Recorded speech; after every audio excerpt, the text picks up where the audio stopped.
Madam Vice President, good to be with you. Thanks for taking the time while you're here in Providence. Thank you. Good to be back. So, I love Rhode Island. I live in Rhode Island, but I also know Rhode Island's one of the smallest states. It's not a swing state in national elections. Why did you decide to make Rhode Island one of the first states you visited as Vice President? Well, I've been to Rhode Island before, and I really do believe that Rhode Island is part of what happens, and how Rhode Island is impacted by the moment is a real measure of how the country is doing.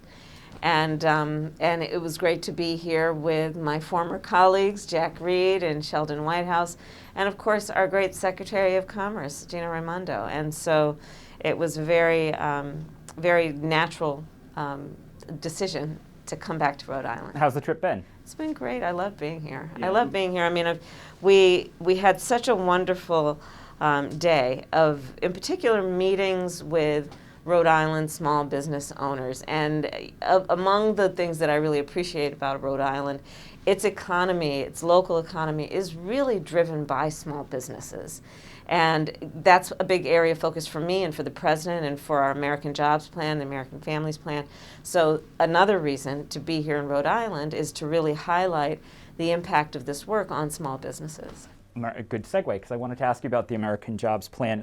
You were in the Senate. You know, nobody ever gets 100% of what they want to pass a bill in the United States Senate. Some of the Republicans are talking about if you split up the jobs plan, they might give bipartisan support to the more traditional infrastructure part, and then the Democrats can do what they want with the rest. Is the administration open to splitting the bill? I'm not going to negotiate with you. But fair. Thank you for asking.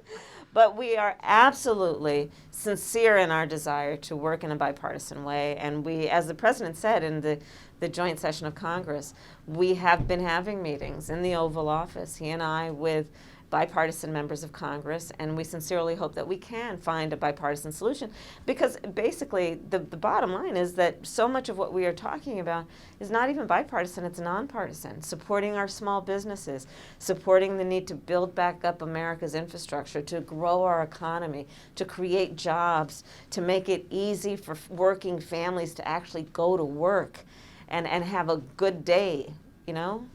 So let's talk about the border. President Biden has tasked you with working on the root causes of the migrant crisis. I listened to the speech you gave yesterday, and the issues you were talking about, corruption, climate change, they sound like they might take a generation to fix. How do you see that fitting into fixing the acute short-term crisis at the border? So I have been asked by the President, and I have taken charge of what we need to do to recognize that there are the issues at the border that need to be addressed, and the Secretary of Health and Human Services, Javier Becerra, and the Secretary of the Department of Homeland Security, Alejandro Mayorkas, is dealing with that.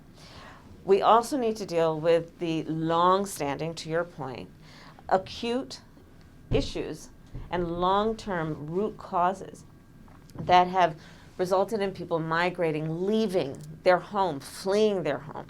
And so I'm dealing with it in the context of both the issues of poverty, food insecurity, extreme climate, which has caused drought, which has caused hurricanes that have wiped out people's homes. It's about dealing with the fact that a lot of their economy is based on their agricultural work, and they need support. And so our Secretary of Agriculture is helping me with that.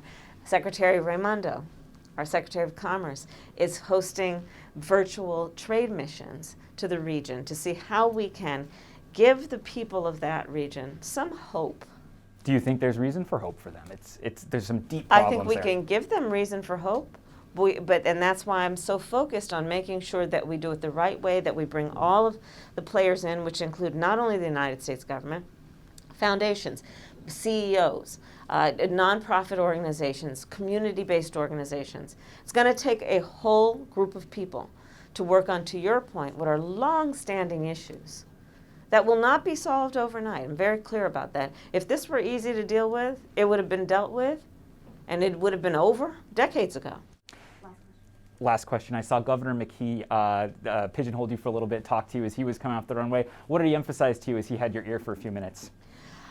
We talked about the work that the President and I are doing, and the impact of the American Rescue Plan on Rhode Island in terms of helping people with extension of unemployment benefits, helping people with direct payments of the $1,400. We talked about the hope that I think we all have around the impact on American working families of the American Jobs Plan and the American Families Plan.